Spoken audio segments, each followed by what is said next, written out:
histórica, porque en Galiza houbo exiliados, houbo torturados, houbo ametrallados e sigue habendo moitas familias que non poden nin tan sequer chorar dignamente os seus mortos nos cemiterios.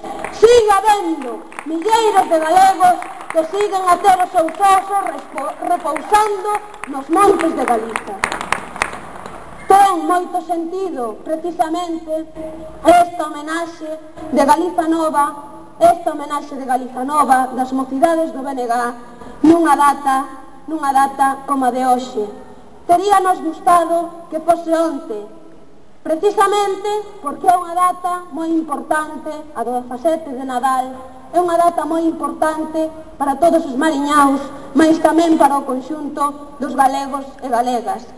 Tal día como onte, pero de 1483, había outro rebelde, e vou situar en coordenadas históricas ben diferentes, había outro rebelde que por opoñerse ao proxecto centralista uniformizador dos reis católicos tamén perdeu a cabeza. En concreto, degolárono na praza da Catedral de Mondoñedo, aquel que fora xefe das Irmandades de Viveiro e que fora alcalde, concretamente, desta vila, o marechal Pedro Pardo de Cela. Pois precisamente ese asasinato coincide co asasinato destes 7 compatriotas de Viveiro, tamén o 17 de Nadal, pero de 1936.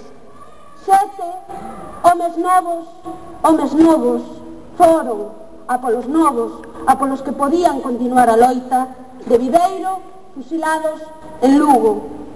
Simplemente por defender a democracia, por defender a liberdade, por defender a xustiza, por defender outro papel de Galiza no Estado español e por estaren comprometidos, por ter compromiso. Precisamente condenáronos por ter compromiso e por ter ideas. E moitas veces, os que somos legítimos herdeiros de todo aquel traballo, os que seguimos homenaxeando tanto esforzo, tanto sacrificio, se nos sigue a apuntar co mesmo dedo acusador. E ainda víamos, hai poucos días, palabras nos xornais daqueles que din que non hai que remexer no pasado, que non hai que abrir as feridas. Pero que feridas abertas terán eles? Os que temos as feridas abertas e os que as temos en carne viva somos nós, aqueles que temos os mortos, aqueles que encheron as cunetas e que non tivemos a posibilidade de coñecer os nosos bisavós, de coñecer aqueles que sufriron o martirio e en moitos casos tamén aqueles que non sufrindo o martirio tiveronse que exiliar do noso país.